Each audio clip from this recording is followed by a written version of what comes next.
Hello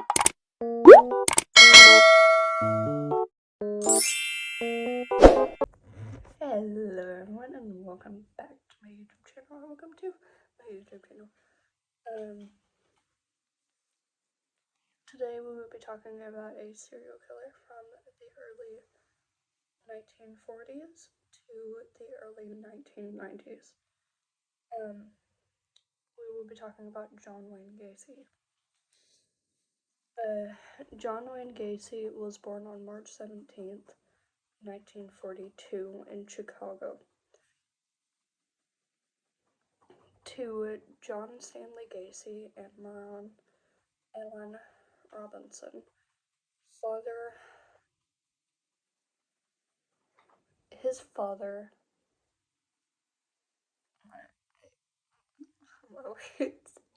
Okay. Sorry, I might have a little trouble reading this every now and then. His father, an auto repair mechanist and a World War I veterinarian, struggled with alcoholism and often beat John and his two sisters with the razor strap if they were perceived as to be misbehaved. John's father frequently belittled him by calling him stupid and comparing him to his sisters. Gacy's psychosexual history began between the ages of 6 and 10, when a teenage daughter of one of his mother's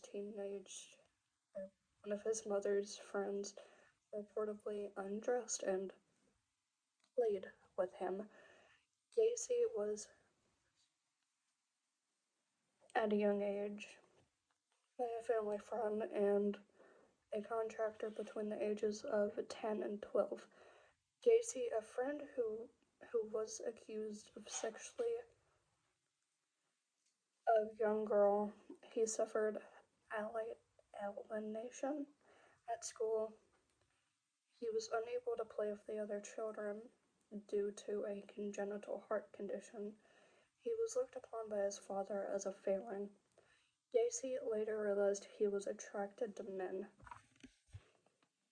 Despite not graduating from high school, Gacy attended and graduated from the Northwest Business College in Chicago.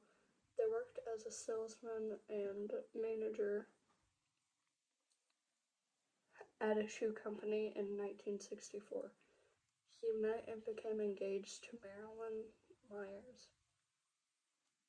He and Myers had 2 children together. Gacy became a self-made business contractor and a Democratic precinct captain in the Chicago suburbs. In the 1970s and 1968, Gacy was accused of sexually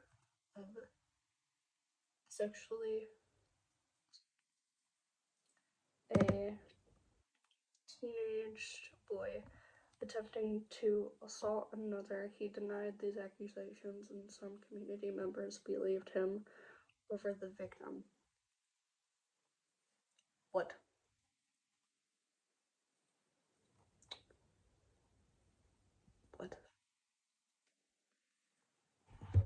What's wrong with people? Oh, so this is hot cocoa, by the way. It's really good. Cocoa. We love hot cocoa. Okay.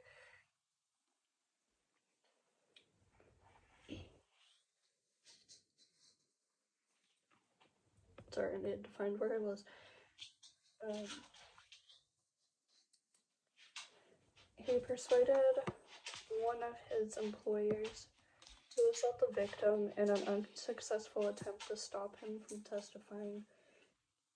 Gacy was convicted and received a 10-year imprisonment, after which his wife divorced him and he received full custody of their children. Gacy was released on parole in the summer of 1970, only servicing 8 months of his sentence.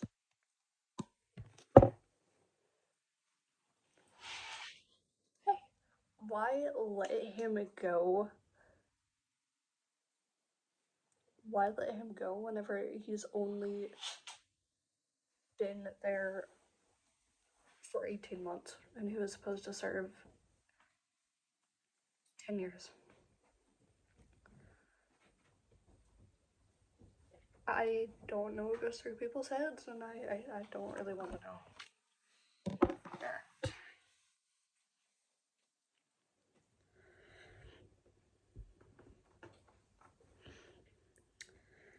Gacy was arrested again the following year after another claimed to have claimed to him luring him into his car and drove him to his house, where he tried to force him into. The charges were dropped when the boy didn't show up for trial. Why would the charges be dropped? If he didn't show up for trial, if he knew what, if the jury knew what he did, why let him go? Well, because that's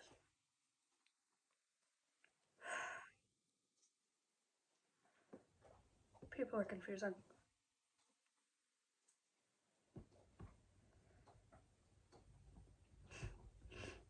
Okay. With financial assist from his mother, Gary bought a house on 8213 West Somerdale Avenue in Norwood Park, Illinois, is where all of his further murders would have taken place. In 1971, Gary started a construction business called the PDM Contractors, which grew rapidly and successfully. That the same year, Gary also became engaged to Carol Hoff, who he briefly dated in high school. The two were married in 1972. Most of his employees at PDM Contractor were high school students and very young men. That's just stirring it up.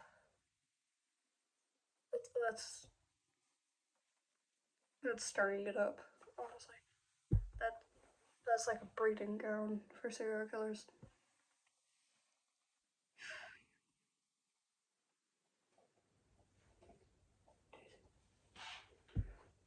That is not okay. Okay. What was this ready? Sorry.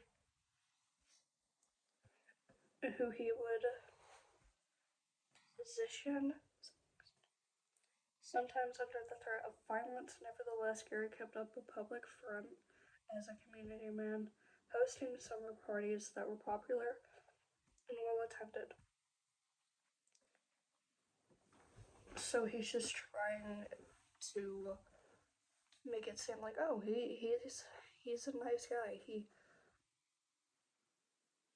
He wouldn't do anything bad. He would,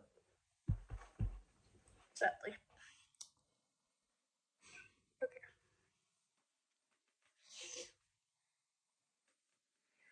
Gary committed his first known murder in January 1972 after luring 16-year-old Timothy McCoy to his house for. The next morning, Gary saw McCoy standing in the bedroom door with a knife and rushed to attack him, wrestling the knife away and stabbing McCoy to death. Afterwards, Gary finally realized that he wasn't trying to attack him or threaten him. He was just cooking the breakfast. And then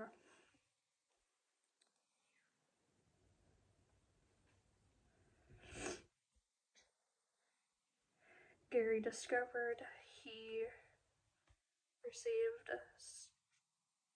gratification from killing McCoy and later said, quote unquote, That's when I realized death was the ultimate thrill.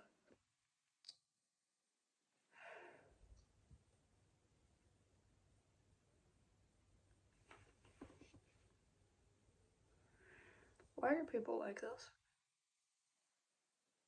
Quote unquote. That's when I realized death was the ultimate thrill. That's okay. I People are crazy. People are really crazy.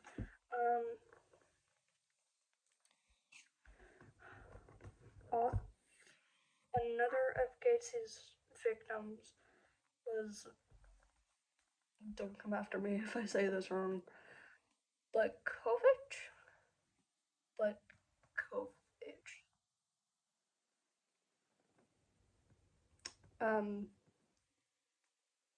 but Kovic. I think that's how you spell it. I'm not really sure. I'm not entirely sure. But, yeah, I don't know how else to spell it. Don't not come after me if it's wrong. Okay. Might be a little bit dyslexic. Another of Gary's. No, I already read that. Okay. An 18-year-old PDM employee whom Gary lured to his house with a promise to discuss overdue pay. Once they were there, he gave him alcohol and he tricked him into putting on handcuffs and then he strangled to death. The use of handcuffs became a frequent method for Gacy. I don't know why I put Gacy's. Um, who would sometimes tell his victims when he was showing them a magic trick. By the middle of the 1970s, the more young men accused Gacy of, and he was questioned by the police about the disappearances of the others.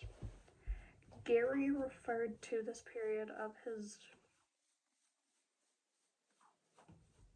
life as his cruising years.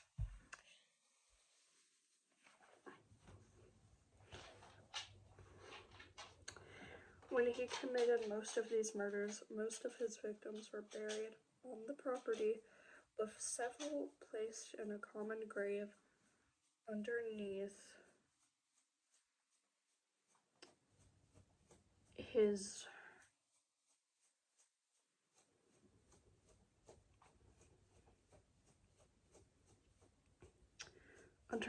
crawl spaces. Burying someone in their crawl spaces, okay.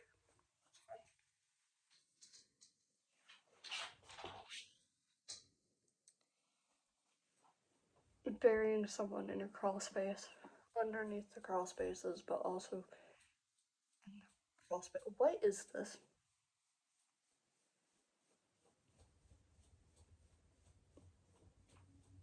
Sorry if you hear her itching in the background. She's been doing that all day and it's driving me crazy. Anyways, but yeah, why bury someone in the crawl spaces? Just why? It's weird. Here, give me a minute. Daisy. Thank you.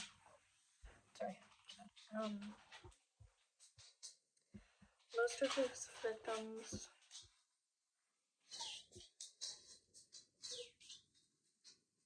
I just lost my place. I'm sorry.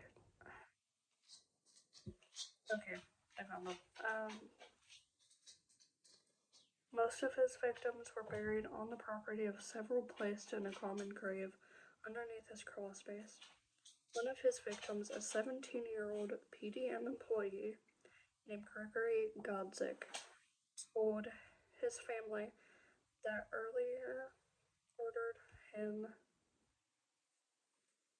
to dig trenches in the crawl space at his home. Why are you getting a 17-year-old to dig trenches in the crawl space of your home?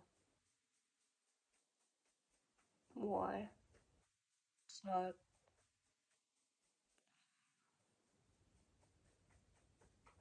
Anyways, Daisy. Daisy, quit. Thank you. Again, sorry about that. There's something on her and we don't know what it is. It's not ticks or anything. It might be a skin disease. We're not really sure.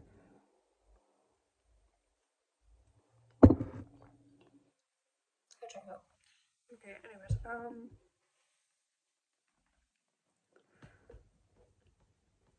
So, but yeah, why would you get someone to dig crawl spaces? Or not dig crawl spaces, dig trenches in the crawl spaces of your home. People are insane, and I hope he is rotting in jail for this, or not even rotting in jail. I just hope he's rotting down there. I really hope he is, because people like him don't deserve to walk the earth at all. They don't. And it's sad because most of these people got murdered. Whenever they really did nothing wrong. So I don't know, like, who would have the heart? It's not rocket science. Why? I mean, if you're on this video, you're interested in murders or all these people think more than I am. But it's interesting how these people think. But anyways, we will get to that at the end of the video.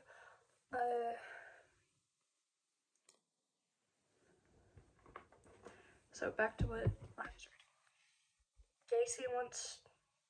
Gacy later told the police he arranged this work to create space for graves. Gary killed several more victims during this time period. The one he left alive, thank God, was Robert Donnelly, a 19-year-old college student. He abducted him from a Chicago bus stop. After bringing him to his house, Gary and tortured Donnelly, dunking his head reportedly into a bathtub until he passed out, and performing fake execution with a loaded gun. And Banks. Donnelly was in so much pain he begged Gacy not to kill him, but Gacy let him go with a warning not to tell anyone else. Donnelly reported him to the police. However, when the police officers investigated, Gacy said it was a consensual encounter, and the police believed him. Gary killed another victim 1 month later. By 1978, Gary's crawl space had no more space for bodies, and he started to dispose of his victims in the Des Plaines River from a bridge off of Interstate 55.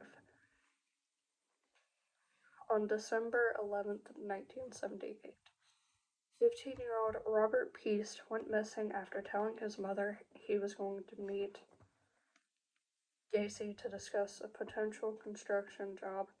Peace's family filing a missing persons report with the police, which led to a search of Gacy's house in Norwood Park. Authorities discovered several suspicious items in there, including police badges, a pistol, hypodermic needles,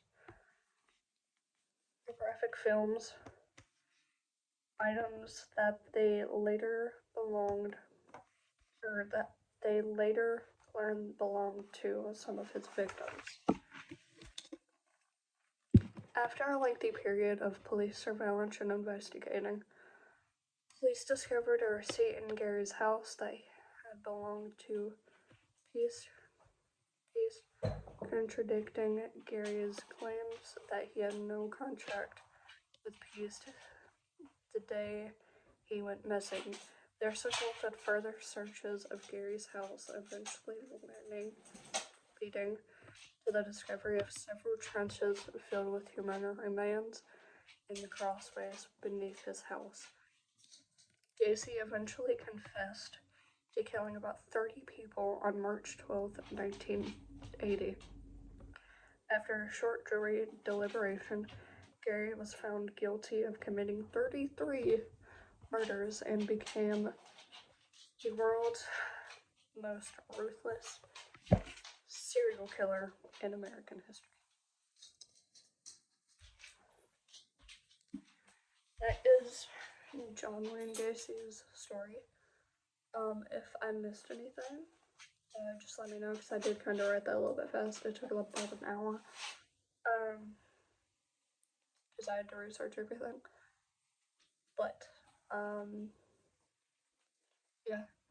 Just let me know what you guys thought about this video in the comments below. And what serial killer I should do next. But yeah. I hope you guys enjoyed, and I will see you on the next one. Peace.